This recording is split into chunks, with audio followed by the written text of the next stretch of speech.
Hello, we're live. Back again, and I hope you've had a good week. And yeah, here we are, midweek, time for a fold, time to lift your mood with some origami. And this week, bringing along another traditional fold. I've only recently tried this. Hello, Stephen. And I just thought it was absolutely brilliant. When I've shared it with others, that it's just made them smile so much. So if you haven't tried it, then I hope you'll enjoy it. If you have tried it before, I'm sure you'll still enjoy it. So going from the traditional samurai hat and then just a very small number of moves and a pair of scissors. It is from Japan, this.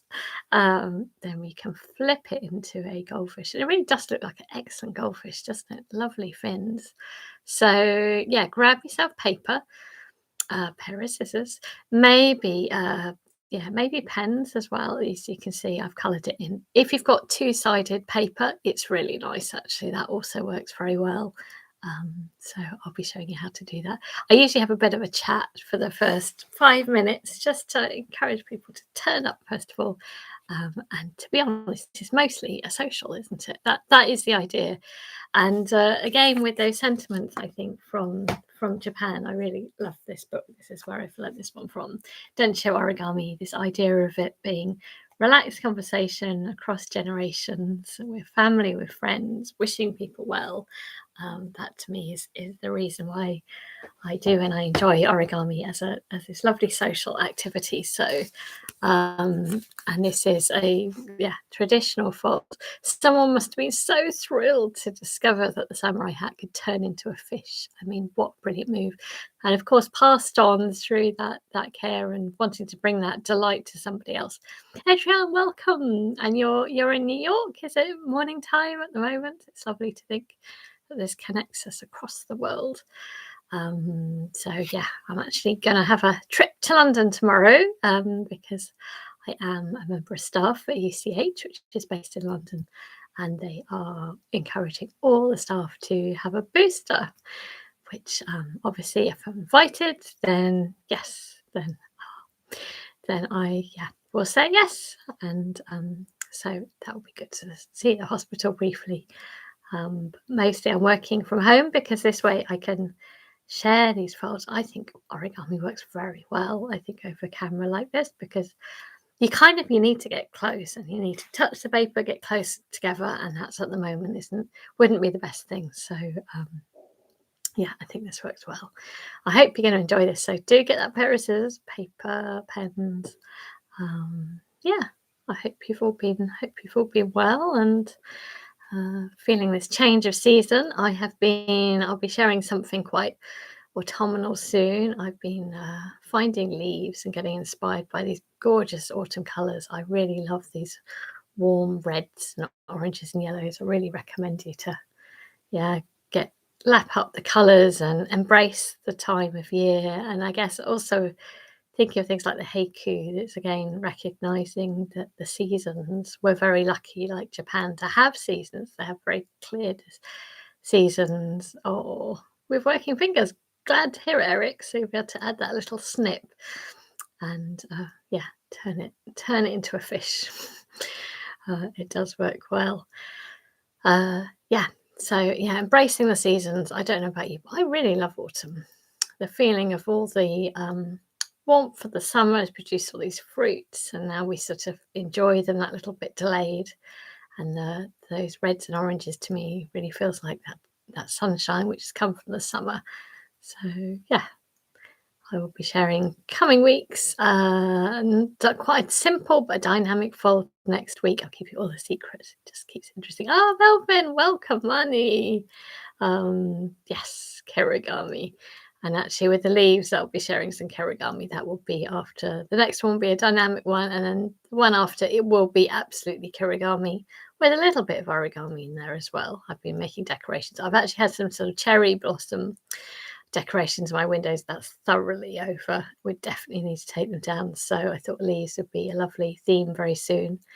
And getting a bit Halloweeny as well. So maybe some things for Halloween. I've been doing some Halloween folds, and that's always a pleasure. There's so many things you can do there too. It's 5 minutes past. Right, we might as well get started then. So grab yourself that paper, something to press on. We'll start with the samurai hat and then change it into a fish. This also would be lovely to put a little thread in the middle. You can hang it up and have your fish hanging around. Yeah, kirigami. So gami means paper. Kiri means cut, ori means fold. So kirigami just means cutting paper, origami, folding paper. But it sounds so much more interesting, doesn't it, in Japanese? There we go. Yeah, it'd be really good as a mobile. Maybe get some really nice paper, or you could colour it in beautifully. Maybe really add the detail of the scales. So, okay, I've just got some rough paper. I'm going to first of all make a square, as often is the way with origami. So I'm lining it up. I'm going to do a big fish. Why not? Big fish, lining it up and just enjoying, as always, going slowly. Yeah. Googly eyes. Yes, actually, it would be good at googly eyes. I'm not generally a googly eyes fan, I have to say, but it would be quite appropriate, wouldn't it? They really can have googly eyes, particularly those sort of goldfish where they can have very bold eyes. So taking that back. Yeah, it'd be nice to do a little seascape, wouldn't it, as a mobile. Oh dear. Have I just...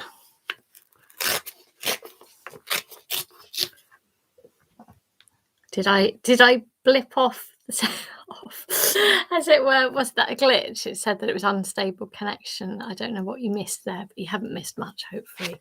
My apologies. All I was making was a square. So I was making a square. That's it. Right. So if you already have a square, if you fold it along the diagonal to make a triangle. So our next move will be to open it up and do the other. Oh, good. There was no glitch. Okay. It was saying it was unstable. And that would be reconnected. So right, somebody was telling me that. There we go.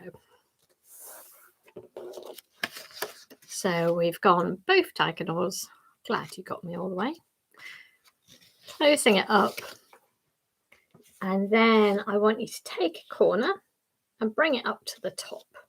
So taking a corner, bring it up to the top. This is like last week's samurai hat so far. Yeah, that's what I thought. I thought I had disappeared. I am here. That's it.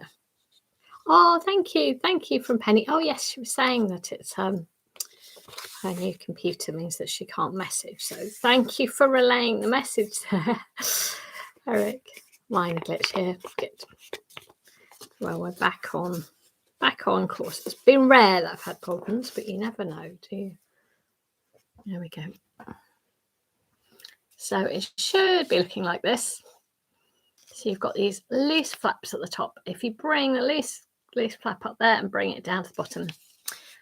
I don't know whether it's since I saw you last. I ran an origami session in a school. Goodness, primary school. Not really possible to distance there, but it was interesting because I've not actually done any origami physically in a school before, and so using bigger paper and of course having to show the class. So it's like this actually, except this is much easier because I can see what I'm doing, whereas I couldn't. So I'd be showing it, sort of being able to see a little bit with the light through the paper to see what I'm doing. But it is interesting showing a group. You have to do it away from you, and so you have to know it very well. While you're typing. Yes, again. So let's go back. So it's a square. So if you make a square, and if you do, you've got one diagonal and the other diagonal. So if you do both diagonals, there we go. And then if you simply fold it up again, I'm wondering which one was which. Okay. So folding it up again, and oh, sorry, I turn it around now. So you've got a corner. If you bring a corner up to the top, and it ends up looking a bit like a square, and you've got these loose bits here. This is helping Eric. And then if you take the top corner and bring it down to the bottom, so, And same with the other side. So that top corner down to the bottom. That's it. So far we do appear to be making a samurai hat. I might need to see what I'm doing. That's it. I don't know. I think a few of you have said that you've been offered a booster. I think it's still quite early, isn't it? I wouldn't be offered one if I wasn't working in a hospital. So as it is, there's these loose bits. Can you just turn it all the way up? The other way. Ah, does he? Oh, fantastic. Saying that Nick Robinson has a book, Origami Fish and Other Sea Creatures. Gosh, he's done so many fantastic themed books, hasn't he? Yeah, Nick very kindly showed me his Halloween book as well. So I've included a back there. Yeah, really good. It's done a whole book just based on Halloween. So hopefully you've got this sticking up bit. Is that okay? We're going to take this side and flip it around. It's amazing how much Nick has done, isn't it? I mean, it's a lifetime service to origami, I'm sure, because he enjoys it. But how lovely that he's sharing it. That top corner, flipping it back so that this is lined up here. There we go. You see, so it was up here and I flipped it over. This is just like the samurai hat, but obviously this will turn into sort of fins later on. There we go. That's horizontal. He is indeed amazing. Yeah. You have got to be pretty special to invent that many, haven't you? Not many people will do that. A lot of experience. I must think in terms of origami, not many people can do that. It's not an easy medium, I have to say. It's very good for a challenge, isn't it? So next, take that bottom layer. I'm just taking one layer there, and I'm bringing it up to make a nice little shape up here. You see? And it's deliberately a nice little wide bit there. Okay, it's a bit of a guesstimate. They're all going to vary a little bit. Just keep it lined up. That's it. Happy? I wonder when this was first invented. I wonder how old it is. This bottom bit here, I want you to take that, hold it and push it up and squash it down like so. So it was down here, pushing it up, squashing it down like so. Great. Oh gosh, I wonder how many books has Nick done? It must be a huge number. I can't imagine the amount of work behind any single book. It seems so daunting to me. How amazing. So we've got this loose flap at the bottom. I want you for now just to take that and fold it back. So at the moment it's hanging down here, just fold it back. Like so. Oh, that's nice, Stephen. So it's so appropriate, isn't it, that he's the president now. So if this was a samurai hat, you would actually, I'm just turning it now to the back, you would take that flap and tuck it inside, and that's a nice sealed up hat. But we're making a fish, aren't we? So how to do that is a bit of shape shifting, turning it back round to the front. Okay. So are you all ready for the next step to turn it into a fish, to a perfect little goldfish? So take your hat and we're going to maybe turn it around sideways like this. Do shout if you need me to wait. Otherwise, I'll assume you're all with me. You're okay. Good. Thanks, Eric. You are such a multitasker. Okay, so I'm putting my fingers inside and I'm pulling it out. Can you see it's sort of shape shifted? And you can see it looks a lot more like a fish that way. So it was like this, and I turned it sideways, and I pulled the bottom out until it became a square, like so. Okay. So we're going to take the back corner. We kind of need this to become the back fin at some point. So we're going to take that corner and bring it over to the edge of the fin. That sort of distance, I think. Seem to remember. Mine doesn't quite fit, but I suppose if my fin was more central, yeah. So I want to aim for that central sort of point. It'll be fine, whatever. So I've done it so it's about the same distance in to meet the other fin, like so. Happy? Probably most of you have done this before. I've only just recently discovered this. I just thought it was so brilliant. Opening it up, and that's giving you a little line there. Now we're going to shape shift it again. So we're going to pull it out and bring it back round to look like a samurai hat again. So it was like this. It had been like that. And I undo this and I put my fingers inside again and pull it out, bring it out so it looks again like the samurai hat. So I think, yeah, position probably is a little bit wider with these for seeing how it matched up. Okay, so now we'll turn to the back, and all we were doing actually was making this kind of little crease mark. So I want you to grab that top sheet and bring it down. Doesn't look quite so tidy on mine, does it? Turn it sideways again. Have you all got that? I try and repeat things a little bit because, of course, this is all flat. What you're doing is 3D, so it's always a bit complicated, isn't it? So for those of you learning, so you should see there's a little mark there. And I'm going to take that top flap, but if anyone's unsure, wants me to repeat steps, you're welcome to message that you need me to do that. Okay. Nor mine. Oh, nor mine to what? I don't know. The position of these maybe. I'm going sideways. I'm going to again shape shift it again. And now you can see it's getting close, can't you, to being a fish? Right.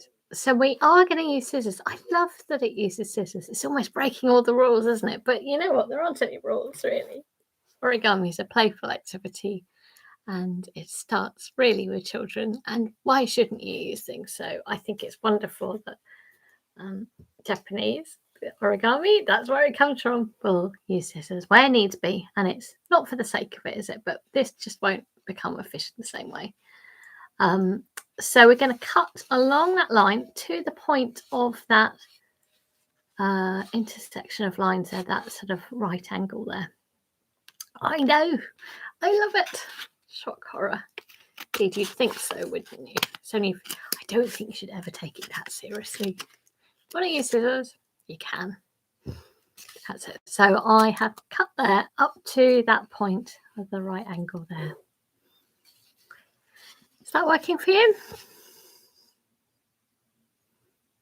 And our next step is to push in that little right angle there. You can push in with your finger, and then it should, if you push in along there, you should then, hello honey, oh no problem. Oh, thanks for saying hello though. Yeah, exactly. We'd have missed Eric otherwise. So you'll be able to watch this back after at a convenient point, won't you, honey? Because I can imagine you could do some amazing artwork on these fish. Pushing that in, popping it up, and just squashing it down. And hey presto, you should hopefully have a really beautiful goldfish with a really nice fan tail. Isn't that lovely? Clearly, you can colour all this in. You could add up lovely scales, add those googly eyes if you wished, Eric. I'm not a googly eye person, but anyway, you can, and I think it'd be very appropriate for the fish. You can absolutely draw on all these things and just make it look more like a fish. Lovely decoration. As I said, if you've got really nice papers, or you can paint it, or you can draw on it, make a little aquarium scene, just chill out. I do love the idea of a mobile of this. I'm going to do a little quick colouring in. Why not? Goldfish. It feels to me like it needs to be a little bit orange. Maybe you'll decorate yours. You could certainly, or maybe go and have a look at some pictures of fish, or better still, go and look at real fish. Very, very relaxing. Actually, a slightly running out felt tip, which feels perfect for it. Yay. Fishy tree. It is. I can see that too. And obviously you could do an eye. It's just such a lovely shape.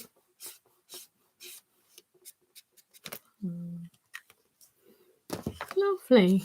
It is a brilliant fold. It's that one little snip allows all of that complexity. Pleat. Yes, that's a good idea. Yes, you could pleat this, couldn't you? That's a really good idea. Get it more. Oh yeah, I like that. Actually, even doing that, you can start to see how it could pleat in a bit. Good idea, Eric. Yes, you could get it a bit more 3D. You could do the same thing with this one too, couldn't you? Pleat how? Yes. I can live. Yeah, exactly. Well, I think it's thought through, and I think here it's absolutely. It's a bit like the shrimp. You know, it's worth it to get those lovely antennae. I think where it's thought through, I think it's beautiful. Obviously, it's not for the sake of it. And as I said, in a couple of weeks' time, I will be bringing along some kirigami and encouraging you to go outside and find leaves. It does feel strange, but I'm guessing, Stephen, that that's the sort of thing that you mean, like little pleats there that you could do. And it feels like it is making it a little bit more. I suppose it would make it a little less wide, but definitely a little bit more shapely and interesting there. Yeah, I think that works well. And you could pleat this one too. Just kind of like a zigzag, Adrian, I guess. So I hope that's worked for you. And yeah, maybe this could be a very early decoration for a tree in due course, or just to hang up in your window. So I hope that's been fun. Next week will be something very simple and very dynamic. And then after that, we'll get autumny and encouraging you to go and get leaves as well. Actually, there's a half term end of the month. So I will be taking a day of annual leave that last Wednesday of the month. But again, if I entitle it in the weekly session, that it's the last, when it is the last one of the month. So yeah, I think we've definitely got next week. And I think then it's a break for a week. You're very welcome. And I'll be encouraging in that case to use the video online, but mostly it's live. Mostly it happens most weeks, but it is important we all look after ourselves. Actually be going away for a little break as well. So look after yourselves, everyone. I hope you have a good week, and look after yourselves. Keep up the I was about to say cutting.